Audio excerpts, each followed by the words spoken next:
Hey guys, and welcome to Film Artsy, your number one source for all things films and movies. My name is Elijah, and with the recent release of Joker, the new film that just came out, which is a brand new origin story and a brand new take on Joker, which ultimately was a really good storytelling experience, the DCEU is in one of the most confusing places it has ever been in. Seriously, if you've followed the DCEU since it first launched way back in the day and they were trying to kind of catch up to what Marvel has done, so many twists and turns have happened, so many soft reboots, so many retconnings have occurred. It gets really confusing to see where everything sits in the grand scheme of the universe. And with this new Joker film, things only get more confusing.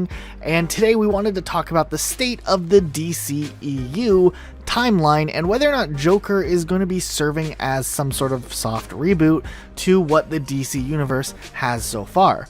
Now, one thing that we can take note for sure is that the DCEU does in fact stand for an extended universe. And it is interesting because while the MCU has kind of one linear timeline and universe, DC has kind of gone ahead and ditched the initial plan that they had and have tried to do something different, expanding into different territories to try to make films that work. However, it does cause a really messy timeline if they're ever going to do some sort of team up film again, which seemed like the initial plan back when they first started doing this universe.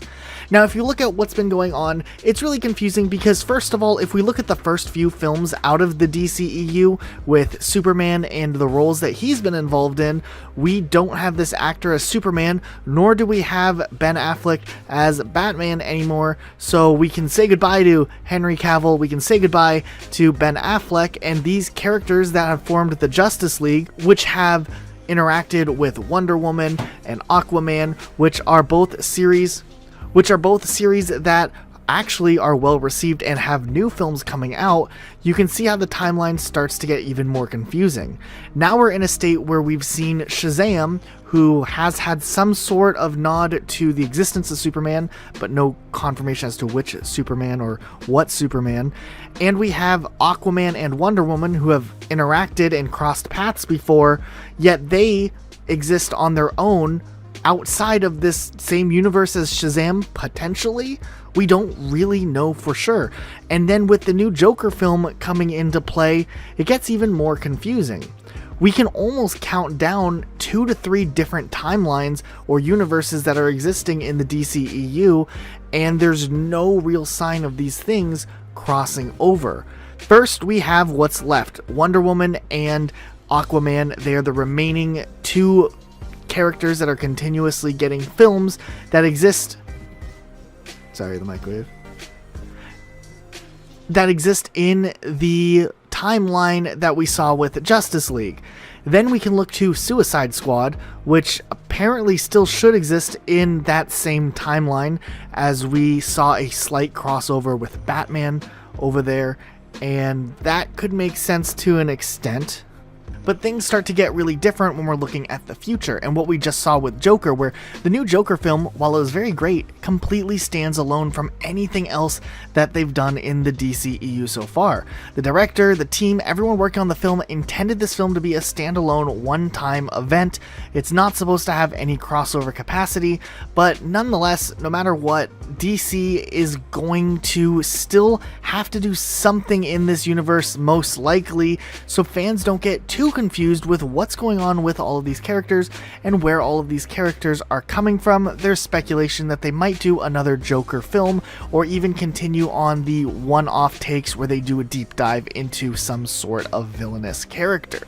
What's really interesting though is Joker seemed to really set up the new Batman film really well, just kind of serving as also a slight origin story for Batman with the nods they had to Bruce Wayne. And even if the new Joker is set up to be this inspiration for future Jokers down the road, we are seeing a reboot to Batman coming soon with Robert Pattinson as Batman, we're in this weird spot where this new Batman film is kind of going to be overwriting and retconning the Batman we've seen so far out of Ben Affleck, meaning that this new Batman is not existing in the timeline where we see Aquaman, Wonder Woman, and Suicide Squad, but this new Batman apparently is standalone from the new Joker film also, and it has nothing to do with the Joker movie. So even if Joker is a soft reboot or a start for these individual stories that are deep dives, the new Batman film exists in this third timeline that we've never seen before, which makes the future of Justice League and those remaining characters really vague. Also, what's happened with The Flash? We haven't heard anything new about that film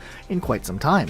It can get pretty confusing because now we're looking at the Birds of Prey film coming out, which we have a trailer for. Obviously, there's some tie-ins and relations to what's happened in Suicide Squad, making this still a part of the main timeline. However, it's confusing because now the Joker that was in that film isn't in this film, or may have an appearance, but we're still not sure yet. And will that Joker that we saw, the Jared Leto Joker, have any role in the new Batman film, or are they going to recast Joker yet again once that series continues to grow? Now we are a fan of the idea that Joker could serve as an inspiration for a villain who takes on the role Joker in more of a modern day setting, and it could work really well. However, it's going to be interesting to see what they choose to do with the new Batman film and whether or not they're going to try to rewrite parts to maybe fit it into one of the two timelines that already exist rather than trying to start a new timeline altogether. Ultimately, it's been really nice to see DC pivot and make an emphasis on producing good films rather than trying to force crossover movies, but it would be nice to have at least some sort of explanation, continuity, or published timeline. If they just explain to us there's 3 timelines and these are the films that are in each timeline, I think a lot of fans would be content. It's just really confusing right now because of all of the changes that have happened and all of the attempts to change things and fix things along the way. It's really throwing some fans off. But we want to turn this around to you guys. Personally, we definitely think we would love to see more films like Joker in this dark DC timeline, making it a soft reboot. We'd actually really like to see the new Batman film tie into that, and then we can have more of the lighthearted timeline that has already existed for some time. I think that would be a really simple way to manage it, but we really don't know what DC's doing. We're not even too sure if they know what they're doing, but nonetheless, we're hardcore fans of these films, and we're excited to see where the future goes either way. But let us know what you think in the comments down below. Be sure to subscribe and notifications on, and we'll see you all next time with a brand new video. Bye, guys. I'm about to. Hi, everybody. Hey, everybody. How you doing?